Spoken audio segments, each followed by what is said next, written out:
Estamos iniciando hoy un nuevo tutorial sobre prueba de hipótesis. Primero vamos a pasar a ver la definición y algunos aspectos generales.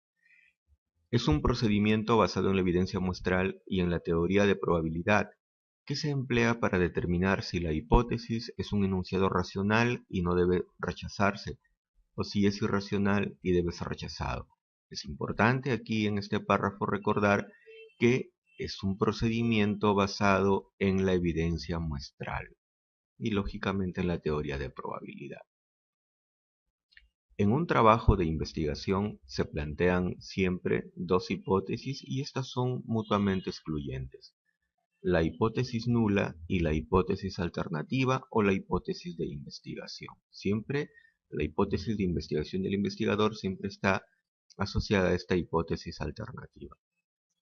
El análisis estadístico de los datos servirá para determinar si se puede aceptar o no la hipótesis nula, que se designa por H sub 0. Este análisis estadístico de los datos está basado en la evidencia muestral. Cuando se rechaza la hipótesis nula, significa que el factor estudiado ha influido significativamente en los resultados y se acepta la hipótesis alternativa. O simplemente decimos que la hipótesis nula es la que se logra rechazar. En todo trabajo de investigación, el investigador siempre va a plantear rechazar la hipótesis nula. Sin embargo, depende de los datos, del análisis estadístico, de la evidencia muestral para aceptar o rechazar la hipótesis nula. Es importante tener presente que la hipótesis de investigación debe coincidir con la hipótesis alternativa, porque esa es la hipótesis de interés.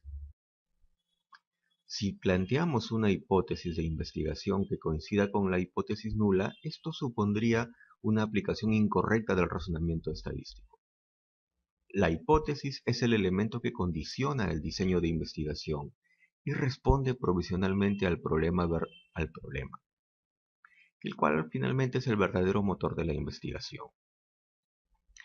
Finalmente, el propósito de la prueba de hipótesis es determinar si el valor supuesto, ese valor hipotético, debe aceptarse como verosímil en base a la evidencia muestral.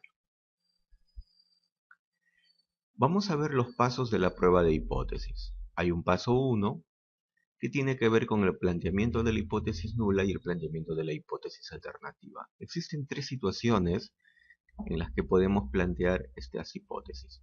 La primera de ellas, estamos hablando para la media muestral, aproximándola a la poblacional.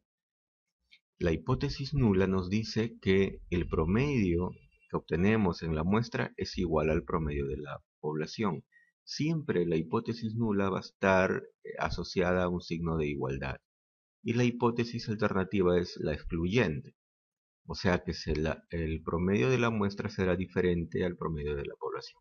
En este tipo de hipótesis, lo que tratamos nosotros es, si tenemos un total de estudiantes, por ejemplo, de una universidad, y planteamos la hipótesis de interés de que su edad sea diferente, por ejemplo, de 25 años o de 20 años, la hipótesis nula va a plantear que es igual y está basada en una muestra que podamos tomar de 30 a 40 alumnos a los cuales le sometemos a análisis de promedio y planteamos la hipótesis nula de que es igual a la que hemos planteado para la población y la alternativa totalmente la opuesta. Otra forma es que nos interese conocer a nosotros, plantear como hipótesis de interés de que la edad será mayor que un determinado valor. Y la hipótesis nula, que es la excluyente, será que es menor o igual. La hipótesis nula siempre va condicionada por un signo igual. Y la tercera forma es la opuesta a esto, que nos interese saber si la edad es menor, ¿no? Y la hipótesis nula será también totalmente excluyente. Entonces, esto también se va a dar para las proporciones, aunque no estamos aquí analizando proporciones, pero también del mismo lado, ¿no? Una proporción de una muestra es igual a la proporción de la población, la hipótesis nula es la inversa. Tenemos el segundo caso y el caso final muy parecido al que estábamos evaluando. El paso 2. O sea, el paso 1 consiste en el planteamiento de la hipótesis nula y alternativa. Tenemos que escoger cualquiera de lo que hemos seleccionado. En el paso 2 vamos a elegir el nivel de significancia, que es alfa. Lo definimos así como la máxima cantidad de error que estamos dispuestos a aceptar para dar como válida la hipótesis del investigador. En los sistemas biológicos siempre trabajaremos con un alfa igual a 0.05 o en su forma de porcentual del 5%. Entonces, siempre vamos a tener que alfa es igual a 0.05. El paso 3 es determinar la zona de aceptación y de rechazo de la hipótesis nula. Miren, aquí tenemos la curva de distribución normal y esta curvita, esta gráfica está asociada a la forma de plantear esta primera hipótesis. Y quién determina qué áreas se sombrean hacia las colas, porque es el cuerpo y las colas, lo va a determinar la hipótesis alternativa. Por ejemplo, en este caso, cuando es diferente, decimos que es de dos colas. A cada lado vamos a tener un valor, por ejemplo, 0.025, 0.025 o lo que es equivalente al 2%, 2.5% aquí, 2.5% aquí, lo cual queda al 95% hacia adentro. Estos están enmarcados por unos valores z, que más adelante vamos a entender qué son. Justo en este nivel el valor z tiene menos 1.96 de valor y el valor z más 1.96, una curva de distribución normal con una media de 0 y una desviación estándar de 1.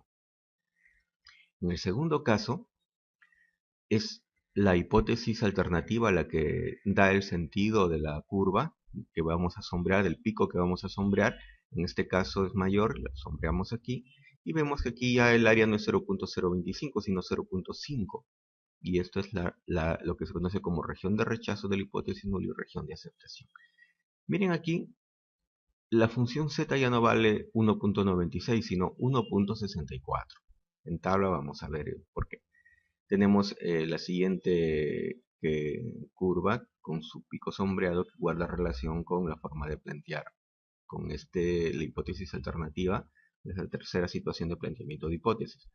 Tenemos también aquí 0.05, las áreas siempre son positivas y la función de prueba es menos 1.64, entendiendo que el punto medio aquí es 0, para acá se hacen positivos y hacia este lado se hacen negativos. Un paso 4. Determinación de la función pivotal. Bueno, la función pivotal es la fórmula que va a involucrar el análisis de los datos que se obtiene de la muestra. Tenemos una función pivotal para z, justamente para lo que habíamos planteado, para la hipótesis de la media. Y tenemos el promedio de la muestra menos el promedio de la población sobre la varianza que se usa de la población y si no se conoce de la muestra sobre la raíz cuadrada de la muestra. Cuando lógicamente n, esta muestra tomada, sea mayor de 30. Si n lo tomamos menor de 30, tenemos que ya no sigue una distribución z, sino una distribución t. Cuando es ya 30, podemos decir que es muy similar, pero podemos tomarla menor o igual. Son equivalentes las fórmulas, pero acá sigue n-1 grados de libertad. N sigue siendo el número de la muestra.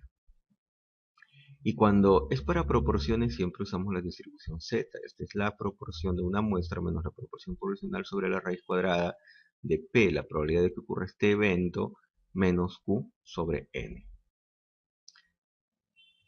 Seguimos con los pasos de la prueba de hipótesis. El paso 5, el cálculo de la función pivotal, o sea, ejecutar la fórmula que hemos visto. Aquí reemplazamos el valor en la fórmula correcta, la información en la fórmula correcta, la información que nos brindan y obtenemos un valor.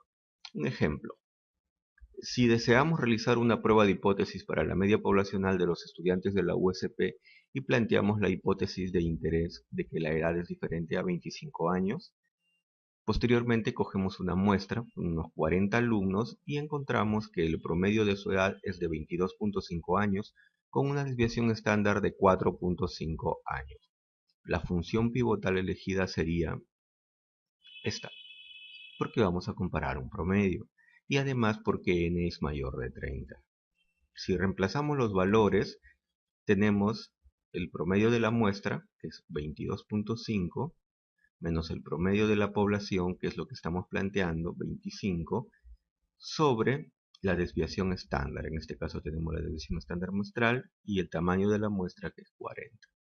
Obtenemos esta expresión, el coeficiente, el denominador se convierte en 0.71 después de ejecutar esta operación, lo mismo el numerador en menos 2.5.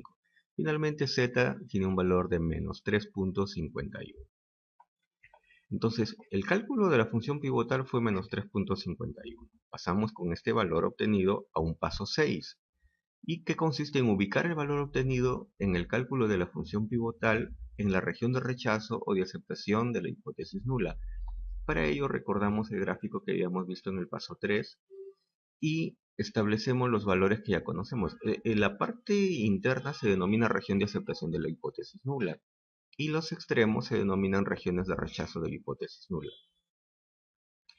Esta región de aceptación equivale al 0,95 o al 95%, mientras que las regiones de rechazo al 0.025 o 2.5%. Los valores que ya hemos visto, que están es menos 1.96, que son los valores z.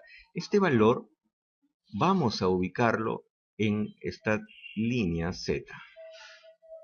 Y si nosotros lo ubicamos, automáticamente decimos 3.51 o menos 3.51 estaría ubicado por aquí más o menos. Tratamos de hacerlo y lo vamos a ubicar aquí, a este nivel.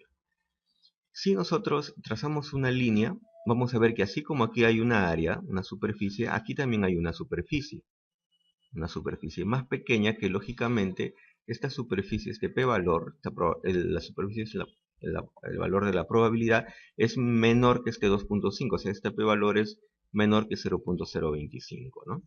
Si queremos saber cuál es su valor, para ello deberíamos ir a una tabla. El paso 7 es la conclusión. Con una conclusión, ¿en dónde cae? ¿En qué región cae? En la región de rechazo de la hipótesis nula. La conclusión es: se rechaza la hipótesis nula. Bueno, eso era todo